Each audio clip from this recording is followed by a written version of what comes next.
we're going to kind of, again, move from sort of the hardest of the hardcore and talk about sort of new players, because we get a lot of feedback from IGN Arena viewers. If you want to send us mail, you can do so at arena-podcast@ign.com.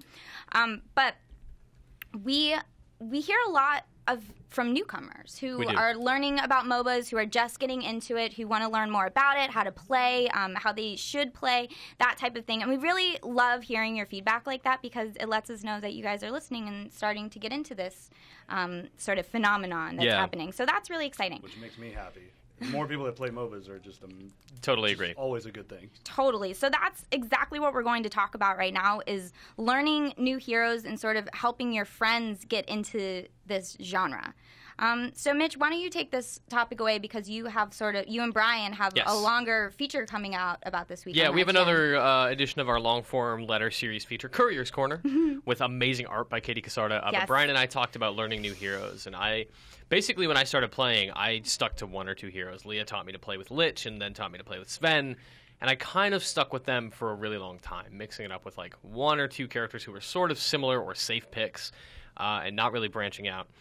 Recently, I've just started hitting the random button when I jump into games, especially pub games, where it's like, I don't have anything totally committed to this. Or if I'm playing with my team, I just let them know, hey, I'm going to random, please build around that.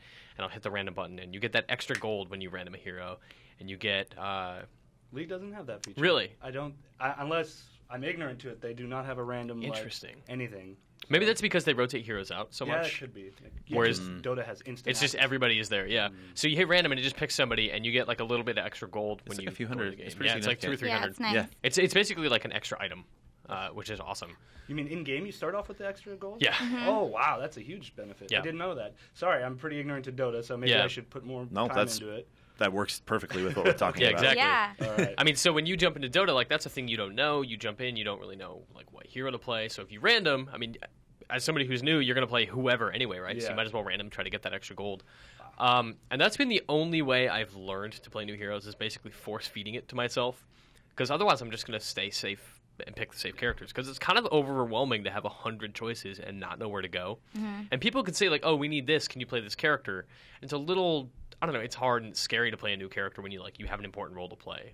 But it's a little less scary when you just random it and you're like, all right, I guess we're doing this. So for me, that's been what I've been doing. And I talked to Brian about like the best way to learn new characters. So I don't know, like I want to know everyone's advice. Like when you're trying to learn somebody new, what is your process? I usually, for me, when I'm trying to learn new characters or just learn a new game, I try to just play as many different characters as possible. I always feel like in competitive games like this, it's probably stemmed from my WoW Arena days. Sure. To better know your enemy, you got to know how they work, how you play them. So I try to just go through, and then remember which character I performed best with or enjoyed playing the most, or maybe they had some sort of gimmick that was really awesome. That's how I stumbled on my favorite League character, like Ziggs. I really liked his long-range game, and then his zoning game, and then the fact that he had the little satchel charge that'll blow everyone away. Yeah. And that's how I fell in love with that character, and it was just trial and error. Which one do I like? Which one do I not like? And then you find your niche, I think. What about you, Brian? I actually prefer to take the one character and just play it over and over. You just decide, like, I guess you're the one. I like the look of Tidehunter. I will play him 45 times in a row. For me, it's sort of like pretty much everything in Dota is a variable. Like everything changes except for like the rules and the map, pretty much. Yeah. So like or the fewer, any MOBA. Really. Sure, that's true of League. But like the fewer things that are changing, the more I'll pick. Like if I'm the same character every time, I'll learn like, okay, these characters who have like blinks can close the gap on me and it ruins my day, or like this person who has like crazy like harass in lane ruins my day, and like. I just want to learn everything about one character first, and then relate new characters that I play to that first character. That's how I do things, or did do things. You learn one specific tool set, and then you see how that works against everyone else, and that works as well. Right. And you kind of learn the hard way a lot of the time when you do it like that, because you learn, like, oh man, I didn't know that anti-mage had a blink out of the gate and can close the gap and chop me to pieces, and I can't do anything about it. So you got to figure out, if you're going to keep playing that character, how to counter that, or who you need to lane with, or when to call for the gank. Right. So a good example for me recently is in Dota, of course, surprise. I was playing a character called Shadow Fiend, and I played him once when I started. So I basically pretty much have not played this guy. Yeah, it didn't count. And then I came back a few days ago and played him, And he's like really strong early, has crazy burst damage, but like can't escape anything. He's really slow and kind of squishy. It's because he spends too much of his time just with that swagger walk. He's so good. But I don't know. I did a few really good games with him, and then I played a game with a bunch of people who had like stuns and like a Tiny who was really fast because he had like a teammate who boosted his speed, and it ruined me. And like now I know that. So that's what I prefer. Back to League, for me, I was playing Ziggs. That was my favorite. It's like the first character I really was like, oh man, he's so much fun to play. And then I got introduced to like characters like Kassadin or Akali who just close those gaps and just blow you up before you even know what's happened. And that was the hard route I took to learning Ziggs. And then I figured out maybe I should try different mid characters and rotate that way. Strangely, maybe it's just because when I play League, I play ARAM. That's how I mean, it's, obviously all random. Yeah. So, like, I just kind of find a character and, like, play with their skills, and, like, the stakes seem really low in ARAM. Yeah, that's a really good way to learn, too. Fun. I like ARAM as well. Yeah, you're just kind of, it's just waves on both sides smashing into each other with no real investment because you're not worried about, like, oh, I'm disappointed because you two were supposed to be taking the top lane and we lost that tower. It's just like, no, everyone's just running mid, using all their abilities. A character who, like, you would like charge up this little tornado and you could like hit it and let it go. Yeah, and I really like that character. He's really fun. He's super overpowered. He's like one of the most recent. He's like 3 new champions ago. So I think his design is awesome.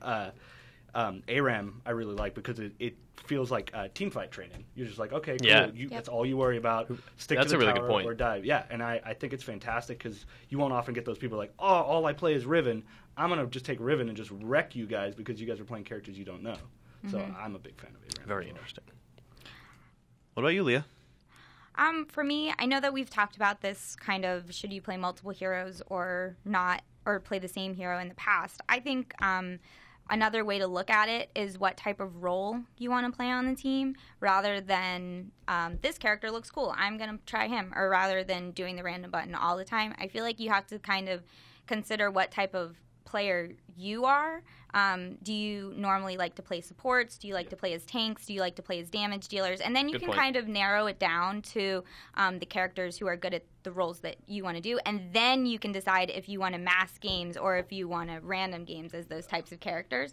I think that might be one way to sort of take an extra step back and look at it to sort of help you decide which characters you want to play. If you go the ARAM route, it's a totally awesome way to go because you get to try lots of characters and, do that sort of way, and it's fast, and I like that. But I think that you definitely need, if you're going to play like a classic, the lane game, if you will, you should just sort of determine what character style you like. Yeah. To that point, too, I mean, if you're in a lane and you play carry all the time, you like to play one specific character. Like, when I was playing Sven a lot, the reason I switched to learning someone like Witch Doctor is because I would play with a really good Witch Doctor, and then I wanted to learn to do that. So I switched out. Like, I don't want to carry anymore. I want to do what he did, or I want to do what he did better because he was failing this way. So if you play a certain role a lot, you start learning what the expectations are for your supports, and you know exactly what you need to do to get there. Granted, you might not know the item builds and stuff, but that comes with time. Another thing on that note is that if you have like one friend who you can teach how to play the character that you're learning, you will learn more about that character because based on their questions. Exactly, they will ask you tons of questions. They won't understand what's going on, and as you teach them, you'll learn more. You'll be able, to tell them exactly how to do things, and then it'll click in your mind like, oh, I'm doing this thing that someone else probably told me to do because of this. And I think that is really like a helpful way to teach people, or for people to learn, is to actually try to teach someone else. Absolutely. So yeah, that kind of touches base on what I mentioned earlier about learning your enemies, and then it also the same way, like, that's how I learned Ziggs, back to Ziggs. Like, I was playing a game, I was playing Brand, mid lane, and I fought a Ziggs, and he just spent all game whooping me. I hate playing versus Brand mid. Yeah. And then I was like, oh, wow, I fed him. So let me give that guy a try and see if it's because I was bad at him or he's just a really good champ. And that's how it went for me and got into Ziggs. Interesting.